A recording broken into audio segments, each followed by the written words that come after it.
Good morning. My name is Tony Wilson. I'm the president and founder of Will to Win. We are doing a series of components on etiquette, and today we're here to introduce you to Everett Hall, world's fashion designer, who also has a boutique here in Washington, D.C. We're going to be talking about how to dress for success, so stay tuned.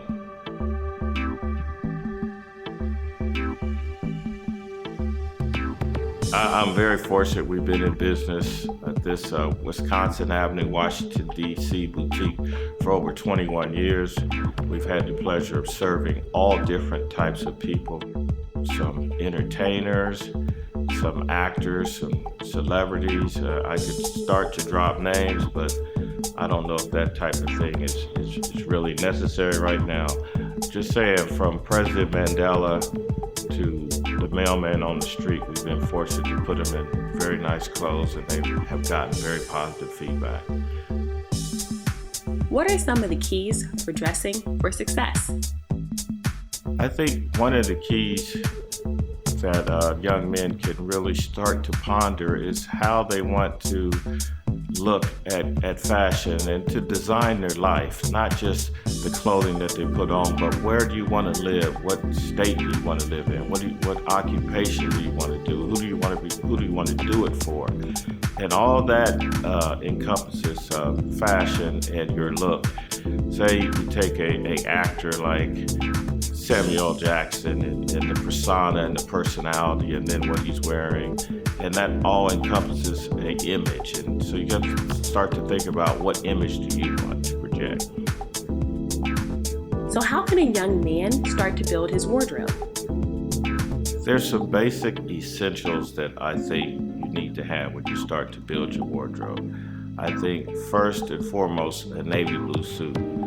You want to buy the best one that you can afford, and you want to select a suit that has very nice fabric. But the most important thing is that it fits you well. It can be the most expensive suit in an upscale store, but if it doesn't fit your body type right, it's not the correct suit for you. And with every professional wear, we all want casual wear to wear, when we're outside of the workplace. So what are your thoughts on casual wear? Casual wear can be very tricky. I think as a minority in America, you want to stay professional. Casual wear is really good for some people. For us, we're going to need to stay professional. You don't want anyone approaching you thinking that you're working in the kitchen in the back and you're a professional, or you don't want the police stopping you. You want to stay professional. You want to, if you can, keep your shirt and tie on. You don't have the tie, you still want to have a nice sports shirt on with an open collar, but you don't want to be out in a professional environment in your sweats. That's not really going to work. And obviously, I feel like we can't talk about the men without talking about the ladies. So in your opinion, what are some of the first things a woman notices when checking out a man?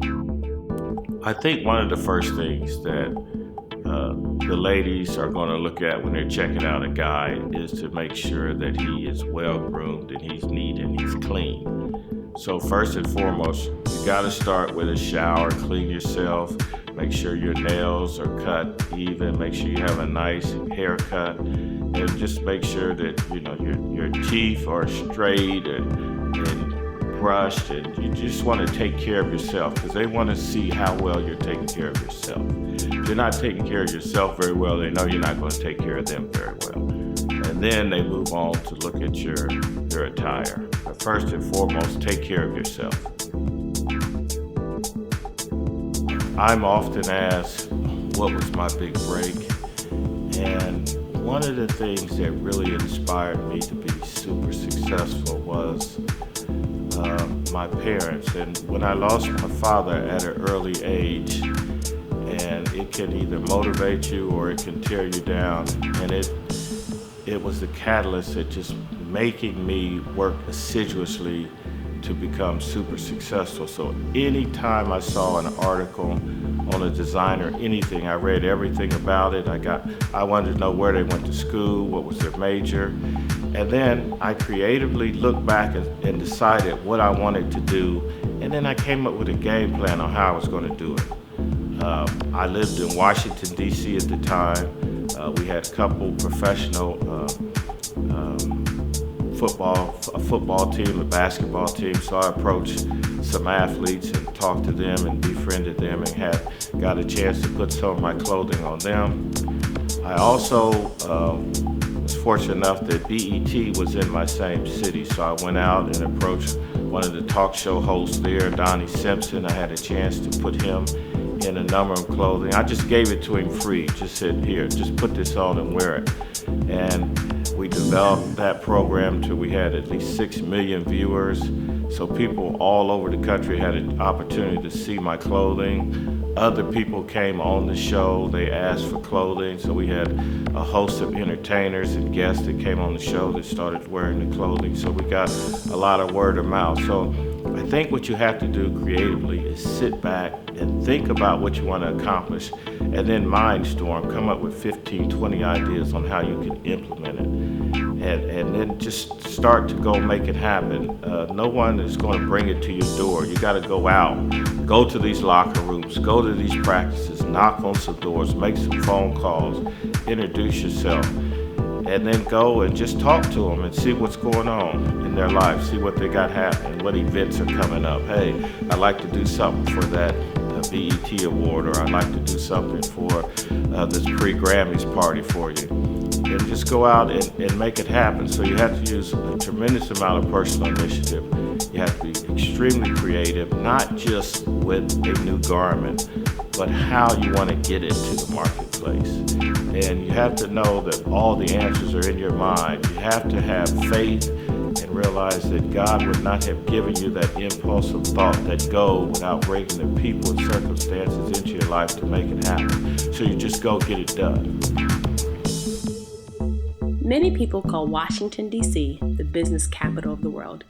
Each and every day, more and more people are moving here to get that top-notch job or that top-notch interview. Thank you so much, Mr. Everett Hall, for sitting down with us, and we look forward to speaking with you in the future, and we hope you all learn some great tips on how to present yourself in the workplace. For the Winner's Circle, I'm Kelsey Nelson.